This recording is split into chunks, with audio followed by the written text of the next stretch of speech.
Hello, welcome to Hog Talk. I'm Taiwan Johnson, joined with Ellen Hain and Nikolai Cox. Today we'll be discussing topics in sports. First off, we're going to begin with should non-conference teams schedule games against stronger opponents rather than teams from lower conferences? Ellen, what do you think? Well, as all of us know, the Hogs lost to Toledo earlier this year, and frankly, that wasn't a game that I thought a lot of people got excited about, where, we start up playing TCU next school year, and people are already talking about that.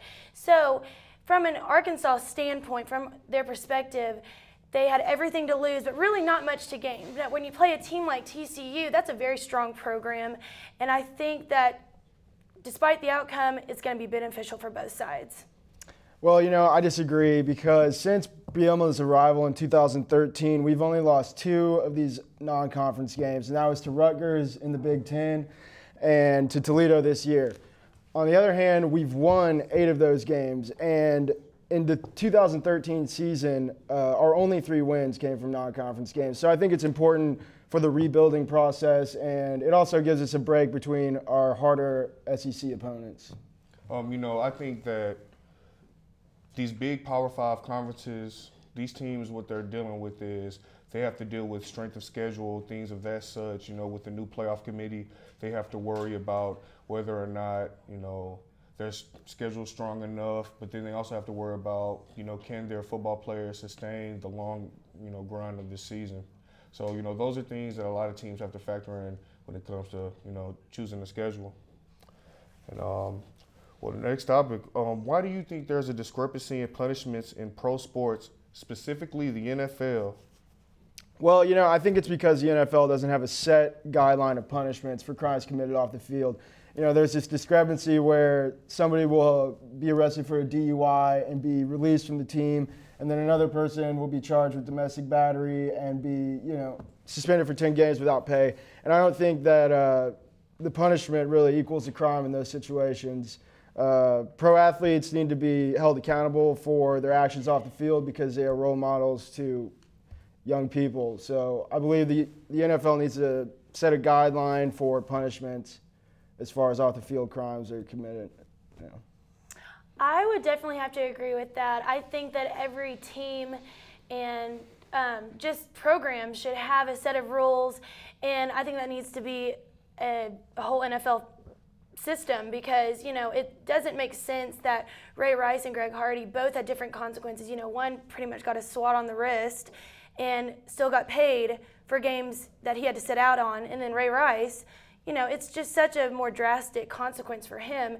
And I don't think that's fair by any means because they both committed the same crime. So I definitely agree there should be a set of rules for every incident. And I definitely agree with you on that.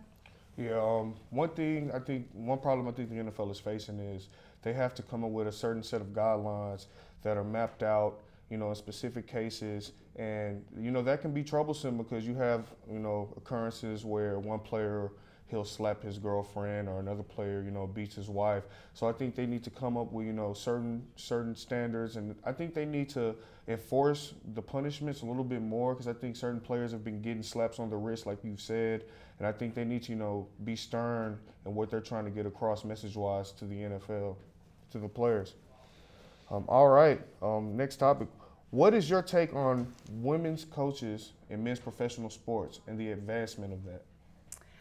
Well, my favorite team, the San Antonio Spurs, Becky Hammon was the first female assistant coach in the NBA. She's a 6-time WNBA All-Star. She played at Colorado State and was their all-time leading scorer. So I definitely think she's more than qualified for this type of position. She's played at the professional level. She knows what it's like to be in that spotlight. And she also led the San Antonio Summer League to a championship within this past summer. So I definitely think she's made her name known in the city of San Antonio, not only there, but in the NBA in general. Well, I definitely don't think it's impossible for women to take on leadership roles in men's professional sports, but I do think it is much more difficult, especially in sports like football and baseball, where women may not have experience playing those sports. They may not know the fundamentals. But basketball, I think it's absolutely possible to have a woman in a leadership role. But as far as football and baseball, I think women could be excellent training and conditioning coaches, but as far as managers or head coaches, it's a little bit of a stretch for me. Oh yeah, I think it just, women, they have had to go through so much as far as advancements for equality. I think that they still face a certain stigma about, could men take them seriously as a leadership role? And I think, definitely it's cultures in the locker room, cultures in cities, certain places in the country. But I think that, if a woman's qualified and she knows what she's talking about, then I think she should have the opportunity to coach men's, because there's plenty of women who know what they're doing as far as basketball. Thank you for watching Hog Talk. I'm Taiwan Johnson. Thank you, Ellen. Thank you, Nikolai, for joining me today.